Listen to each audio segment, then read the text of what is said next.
Hello friends, आज फिर से मैं आप लोगों के लिए एक छोटा सा वीडियो लेकर के आया हूँ।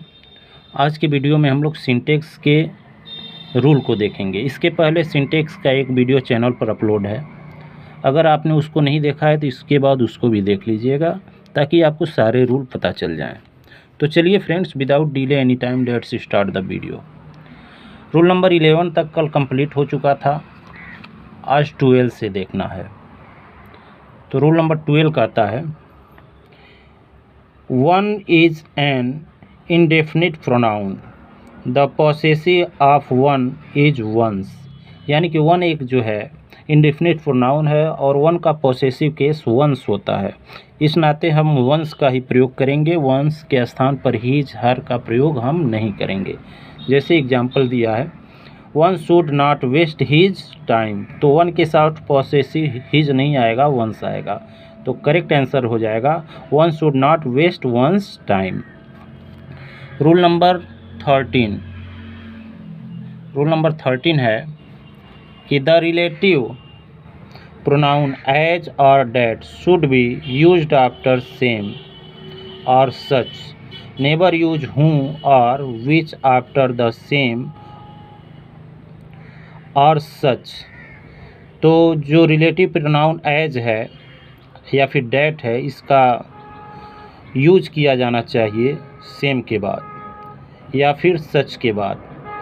हम कभी भी हूँ अथवा विच का प्रयोग सेम या सच के बाद हमें नहीं करना चाहिए। तो एग्जाम्पल देखते हैं, it is not such a good book which I expected. तो विच के स्थान पर सच के साथ एज का प्रयोग होना चाहिए या फिर डैट का प्रयोग होना चाहिए। सच एज और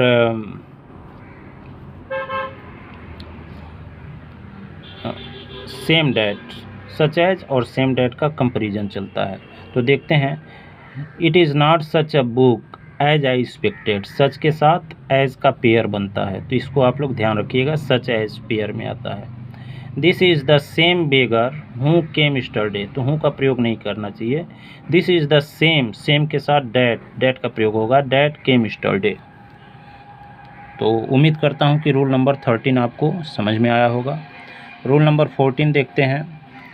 रूल नंबर 14 कहता है कि double comparative and double superlative must not be used. यानी कि डबल कंपैरेटिव डिग्री और डबल सुपरलेटिव डिग्री का प्रयोग नहीं करना चाहिए, गलत होता है। He is more wiser than his brother, तो मोर भी कंपैरेटिव है और वाइजर भी कंपैरेटिव है, इस नाते दोनों के स्थान पर एक ही आएगा, तो हो जाएगा he is wiser than his brother. चूँकि वाइजर का कंपैरेटिव बनता है, इस नाते हम मोर को हटाएंगे। अगर ब्यूटीफुल होता तो more beautiful than his brother या फिर सिस्टर, ऐसे हो सकता था। अगला है, he is the most wisest of all, तो मोस्ट भी सुपरलेटिव डिग्री और वाइजेस्ट भी सुपरलेटिव डिग्री, तो एक ही सेंटेंस में डबल सुपरलेटिव या फिर डबल कंपैरेटिव डिग्री का यूज हम नहीं करते हैं, इस नाते इसका करेक्ट सेंटेंस हो जाएगा he is the wisest of all. तो मोस्ट नहीं होगा, केवल वाइजेस्ट ऑफ ऑल हो जाएगा। रूल नंबर 15 कहता है, तो रूल नंबर 15 को देखिए आप, करा when two of adjective in the comparative और superlative degree are use together, कि जब दो एडजेक्टिव या फिर कंपैरेटिव या फिर सुपरलेटिव डिग्री में यूज किए जाते हैं साथ साथ, the one formed by adding more और most must follow other adjective. तो एग्जाम्पल के थ्रू देखते हैं, he is more wiser than brave, तो वही रूल है, डबल कंपैरेटिव या फिर डबल सुपरलेटिव डिग्री का प्रयोग नहीं करना है। ही इज हो जाएगा he is more wiser than brave, तो मोर का प्रयोग कर सकते हैं या फिर he is wiser than brave, ऐसे कर सकते हैं। He is more wiser than brave गलत होगा, he is more wise than brave हो जाएगा। He is more wise than brave, ये सेंटेंस आपका करेक्ट बनेगा। अगला है कि he is the more intelligent and wiser than his brother, तो इसका करेक्ट हो जाएगा he is wiser and more intelligent than his brother. तो मोर इंटेलिजेंट आएगा और वाइजर भी आएगा। He is wiser and more intelligent than his brother. और इसका इनकरेक्ट देखिए, he is the more intelligent and wiser than his brother. तो शब्द का क्रम चेंज हुआ है, यानी कि पहले आपका कंपैरेटिव, सिंगल कंपैरेटिव, और उसके बाद मोर या मोस्ट वाला कंपैरेटिव डिग्री का प्रयोग करके ऐसे सेंटेंसेस को बनाते हैं। रूल नंबर 16 देखते हैं। रूल नंबर 16 है, when we compare two qualities in the same person. जब हम दो क्वालिटी को किसी एक ही व्यक्ति में कंपेयर करते हैं या फिर थिंग्स, वस्तु में, the comparative ending E R is not used. तो ई आर का प्रयोग हम नहीं करते। In all such cases we should use more before the adjective. ऐसे केसेज में हम मोर का प्रयोग करते हैं। जैसे एक ही व्यक्ति में जब बात होती है, जैसे ऊपर वाले सेंटेंस में आपने देखा होगा इसको कि he is more wise than brave. तो एक ही व्यक्ति का कंपेरिजन है, इस नाते हम ई आर वाले सिस्टम का प्रयोग नहीं करते। ई आर वाले कंपैरेटिव डिग्री के एडजेक्टिव का प्रयोग हम नहीं करते। मोर या मोस्ट लगा करके कंपैरेटिव या सुपरलेटिव का वहाँ पर प्रयोग किया जाता है। तो सेम नियम को यहाँ पे एक्सप्लेन किया है रूल नंबर 16 में। जब हम दो कंपैरेटिव क्वालिटी को किसी पर्सन या थिंग्स में कंपेयर करते हैं तो ई आर वाले कंपैरेटिव डिग्री का प्रयोग नहीं करते, उसके स्थान पर मोर का प्रयोग हम करते हैं। तो you are wiser than old, तो ये गलत हो जाएगा आपका। इसका करेक्ट बनेगा you are more wise than old. You are more wise than old हो जाएगा। रूल नंबर 17 देखते हैं। रूल नंबर 17 कह रहा है कि we should use comparative degree in comparing two things और person and the superlative degree in comparing more than two things और पर्सन। यानी कि हम दो व्यक्ति या वस्तु के लिए कंपैरेटिव डिग्री का प्रयोग करते हैं और दो से अधिक व्यक्ति या वस्तु के लिए सुपरलेटिव डिग्री का प्रयोग करते हैं। जैसे he is the best of the two books. तो टू बुक्स का प्रयोग हो रहा और बेस्ट भी आया है, इस नाते यह सेंटेंस गलत है। यह इसका करेक्ट हो जाएगा he is the better of the two books. चूँकि दो के लिए कंपैरेटिव डिग्री आता है और बेस्ट तो सुपरलेटिव डिग्री है, इस नाते इसका करेक्ट हो जाएगा he is the better of the two books. अगला सेंटेंस है he is the better of the three boys. चूँकि थ्री बॉयज़ दो से अधिक हो गए तो दो से अधिक के लिए बेटर का प्रयोग न करके बेस्ट का प्रयोग करेंगे। ही is the best of the three boys. Rule number 18 देखते हैं। रूल नंबर 18 क्या कह रहा है, less refer to quantity.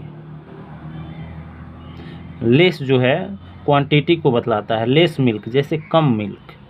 Where as fewer denotes number, जबकि फ्यूअर जो है नंबर को डिनोट करता है, यानी कि संख्या को बताता है। मात्रा को बताता है लेस और नंबर जो है संख्या को बताता है। अभी इसका एग्जाम्पल देखेंगे तो इसका एग्जाम्पल ये रहा इसका example, there are no less than 20 boy in this class. There are no less than 20 boy in this class. तो लेस जो है क्वांटिटी को बताता है और बॉय की संख्या को हम काउंट कर सकते हैं, इस नाते लेस का प्रयोग न करके हम फ्यूअर का प्रयोग करेंगे। There are no fewer than 20 boy in this class. तो लेस के स्थान पर फ्यूअर का प्रयोग हो गया। नेक्स्ट सेंटेंस है he takes no fewer than 1 kilo of milks. He takes no fewer than 1 kilo of milk. चूँकि फ्यूअर नंबर को बताता है और मिल्क का नंबर नहीं होता, चूँकि यह मिल्क को हम काउंट नहीं कर सकते, इस नाते हम यहाँ पर लेस का प्रयोग करेंगे। He takes no less than 1 kilo of milk. ये आपका सेंटेंस करेक्ट हो जाएगा। Rule number 19। रूल नंबर 19 क्या कह रहा है कि when comparative degree is used in the superlative sense it is followed by any other and not by any as. तो एनी अदर का प्रयोग करते हैं, एनी का प्रयोग नहीं करते। जब कंपैरेटिव डिग्री का प्रयोग हम करते हैं सुपरलेटिव सेंस में तो एनी अदर का प्रयोग करते हैं, न कि एनी का प्रयोग करते हैं। जैसे Ravi is better than any bowler, तो चूँकि सुपरलेटिव सेंस में इसका प्रयोग कर रहे हैं इस नाते हो जाएगा Ravi is better than any other bowler. Any का प्रयोग नहीं करेंगे, एनी अदर बॉलर। जैसे you are better than any other boys, तो इस तरह का सेंटेंस आप बना सकते हैं। और रूल आपको पता ही हो गया, चूँकि जब भी हम किसी कंपैरेटिव डिग्री का प्रयोग करते हैं सुपरलेटिव सेंस में तो एनी अदर का प्रयोग करते हैं कंपैरिजन के लिए, न कि एनी का प्रयोग करते हैं। रूल नंबर 20 क्या कह रहा है? रूल नंबर 20 कह रहा है कि the comparative degree, the comparative adjectives senior, junior, superior, inferior, posterior, interior, prior, etc. are followed by to instead of than. We never use more with these adjectives. करा जो कंपैरेटिव एडजेक्टिव हैं जैसे senior, junior या फिर superior, inferior, posterior, anterior या फिर prior, इनके साथ हम टू का प्रयोग करते हैं, दैन का प्रयोग नहीं करते। जैसे ही इज सीनियर दैन मी, ये सेंटेंस गलत हो जाएगा और इसका करेक्ट सेंटेंस बनेगा he is senior to me, he is senior to me या फिर he is junior to me, ऐसे आप सेंटेंस को बनाते हैं। अगर वीडियो आपको पसंद आ रहा हो तो वीडियो को लाइक, चैनल पर नए हो तो चैनल को सब्सक्राइब जरूर करिएगा। रूल नंबर 21 देखते हैं। The following adjectives are never used in comparative or superlative degree. जो ये एडजेक्टिव दिए गए हैं उनका न तो हम कंपैरेटिव में प्रयोग करते हैं न ही सुपरलेटिव डिग्री के रूप में प्रयोग करते हैं। डिग्री विथ मोर और मोस्ट, इनके साथ हम मोर या मोस्ट का भी प्रयोग नहीं करते, जैसे हैं वैसे ही लिख देते हैं। जैसे कि यूनिक हो गया, ideal, perfect, extreme, chief, entire, complete, round, square, universal, impossible, golden, infinite, perpetual. तो ये सारे वर्ड्स आपको याद करने पड़ेंगे। Unique, ideal, perfect, extreme, chief, entire, complete, round, square, universal, impossible, golden, infinite और परफेक्चुअल के साथ हम कंपैरेटिव डिग्री यानी कि मोर या फिर सुपरलेटिव डिग्री मोस्ट का प्रयोग इनके साथ हम नहीं करते, जैसा है एज इट वैसे ही लिख देते हैं। जैसे it is the most unique book, तो इट इज़ द मोस्ट का प्रयोग गलत है, केवल बोलेंगे it is a unique book. तो केवल बोलना है it is a unique book, it is the most unique book, यह सेंटेंस गलत है क्योंकि यूनिक के साथ मोर या मोस्ट का प्रयोग नहीं होगा।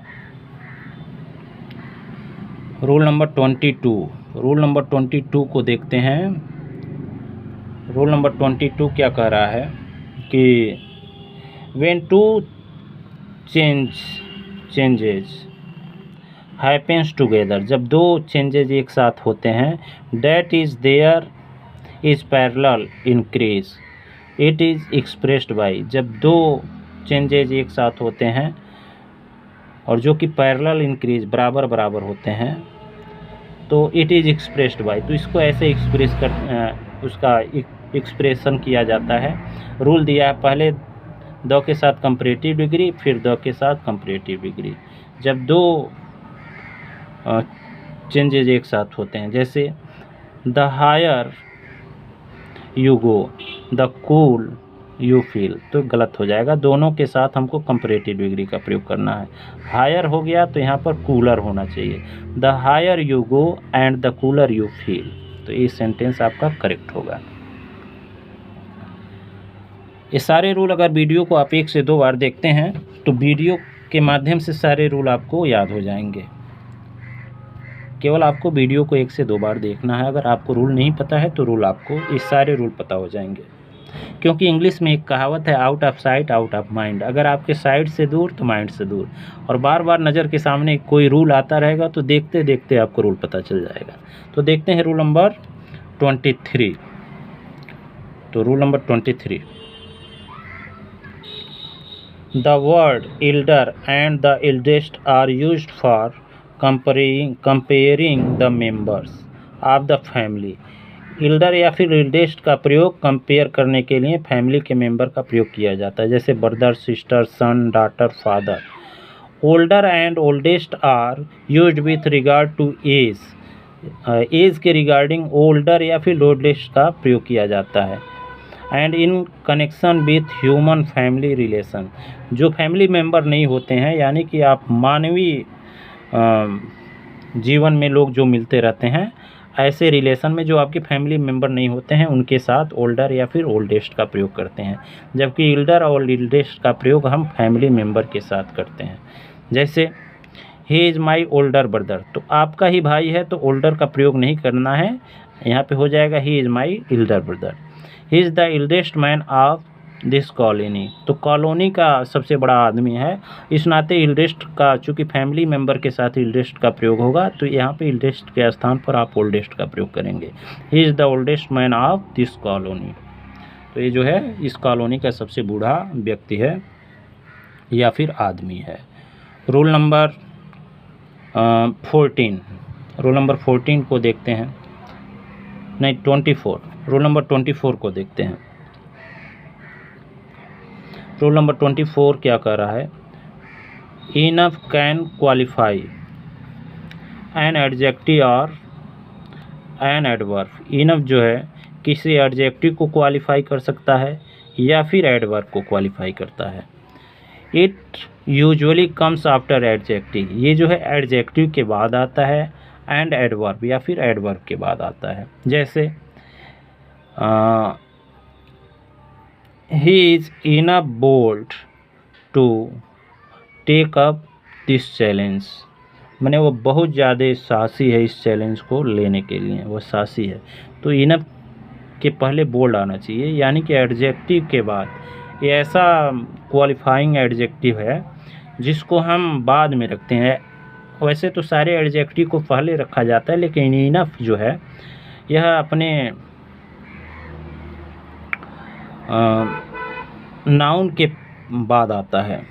जैसे he is bold enough to take up this challenge, जो किसी एडजेक्टिव को, जो एडजेक्टिव के बाद आता है या फिर एडवर्ब के बाद आता है, तो जब भी आएगा अपने एडजेक्टिव या फिर एडवर्ब के बाद इनफ का प्रयोग करेंगे। अगर आप पहले प्रयोग करते हैं तो आपका सेंटेंस गलत हो जाएगा। He is bold enough to take up this challenge. तो रूल नंबर 24 तक हो गया, आगे के रूल को कवर किया जाएगा। वीडियो में आप बने रहें। वीडियो अच्छा लग रहा हो तो वीडियो को लाइक, चैनल पर नए हो तो चैनल को सब्सक्राइब जरूर करें। रूल नंबर 25, रूल नंबर 25 क्या कह रहा है, we usually use few with plural nouns, यानी कि हम अक्सर जो है प्लूरल नाउन के साथ फ्यू का प्रयोग करते हैं। And little with uncountable noun, और लिटिल का प्रयोग अनकाउंटेबल नाउन, ऐसा नाउन जिसको हम काउंट ना कर सकें, उसके साथ करते हैं। Few and little means not much या फिर मेनी। फ्यू या लिटिल का मतलब ज़्यादा नहीं, मतलब बहुत कम ही होता है, मतलब नॉट मच ज़्यादा नहीं बतलाता, कम ही बतलाता है। दे आर रैदर निगेटिव, यानी कि यह निगेटिव सेंस में लगभग होते हैं। जैसे मेरे पास बहुत कम पैसे हैं, मतलब नहीं के बराबर पैसे हैं। They are rather negative. A little and a few means some, और अ लिटिल और अ फ्यू का मतलब कुछ होता है। जैसे मेरे पास कुछ पैसे हैं, मतलब कुछ तो पैसे हैं। दे गिव्स पॉजिटिव मीनिंग, जो पॉजिटिव मीनिंग देता है, सकारात्मक अर्थ देता है। जैसे little learning is a dangerous things, little learning जो होता है हानिकारक होता है, मतलब नहीं के बराबर ज्ञान, जिसको आप कहते हैं नीम हकीम खतरे जान, थोड़ा बहुत जानकारी नुकसानदायक होता है। A little learning is a dangerous thing, तो लिटिल के स्थान पर अ लिटिल जो है निगेटिव सेंस में अर्थ देता है, तो यहाँ पर अ लिटिल का प्रयोग करेंगे, तो कुछ तो ज्ञान रहेगा।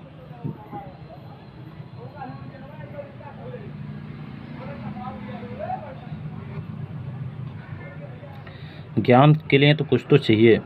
अगला रूल नंबर 26 क्या कर रहा है? रूल नंबर 26 है कि later is the comparative of late. Late का कंपैरेटिव डिग्री लेटर होता है। It means more late in time, जिसका मतलब टाइम में काफ़ी लेट। जबकि लेटर जो है पॉजिटिव अपोजिट ऑफ फार्मर, पहले का उल्टा लेटर मतलब पहले का बाद का, लेटर का मतलब बाद का, और लेटर का मतलब ज़्यादा देर। लेट का कंपैरेटिव डिग्री लेटर, और ए लेटर जो है अपोजिट है किसका? फार्मर। फार्मर में पहले का और लेटर में बाद का। इट डिनोट्स पोजीशन, जो पोजीशन को बतलाता है, स्थान को बतलाता है। He came later than you, later नहीं होगा, लेटर देन यू होगा, चूँकि वह तुमसे बाद आया। आई ऑफर्ड रेड और white shirt, I'd choose the latter. Latter मतलब बाद वाली, डबल TER हो जाएगा। तो यहाँ पर ए बाद लेट का कंपैरेटिव डिग्री नहीं होगा, जबकि फार्मर का अपोजिट लेटर होगा, तो ATTER। आई ऑफर्ड रेड और white shirt, I'd choose the latter, मैंने लेटर वाले को चूज किया, यानी कि वाइट वाले को चूज किया। Rule number 27। रूल नंबर 27 क्या कर रहा है कि further means more distance point, इसका मतलब काफ़ी ज़्यादा दूरी को दर्शाता है। जबकि फर्दर जो बतलाता है मोर एडिशनल, कुछ एडिशनल चीज़ को बतलाता है। जैसे let's not walk any further, तो फर्दर तो एडिशनल को बतलाता है, जबकि डिस्टेंस के लिए, वॉक के लिए हम का प्रयोग करेंगे फर्दर का, FARTHER। Let's not walk any further, further माने और आगे थोड़ा सा। I made no further remark, further मतलब मोर एडिशनल, कुछ अतिरिक्त मैंने बोला नहीं, तो एडिशनल के लिए इस फर्दर का प्रयोग न करके FURTHER का प्रयोग करेंगे। तो इसको आप याद रखिएगा, बार बार कन्फ्यूजन वाले दोनों वर्ड हैं, कन्फ्यूज होना पड़ता है इसमें। 28 को देखते हैं।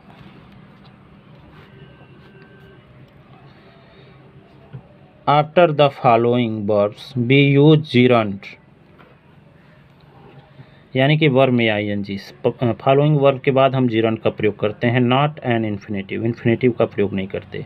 तो जिरंट का प्रयोग किन वर्ब्स के बाद किया जाता है? तो एवॉइड हो गया, बीजी हो गया, consider, delay, dislike, enjoy, excuse, feel, like, finish, forgive, give up, go, help, imagine, keep, like, mind, miss, practise, put off, risk, suggest, understand. इन सारे वर्ब्स के बाद हमको किसका प्रयोग करना चाहिए? जिरंट का प्रयोग करना चाहिए। एवॉइड हो गया, busy, consider, delay, dislike, enjoy, excuse, feel, like, finish, consider, delay, dislike, enjoy, excuse, feel, finish, forgive, give up, go, help, imagine, keep, like, mind, miss, practise, put off, risk, suggest, understand.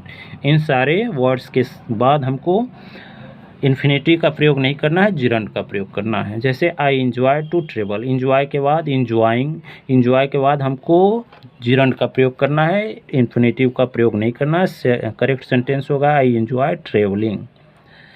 He is busy to write letter, तो busy के बाद he is busy writing letters, ये आपका correct हो जाएगा। Rule number 29।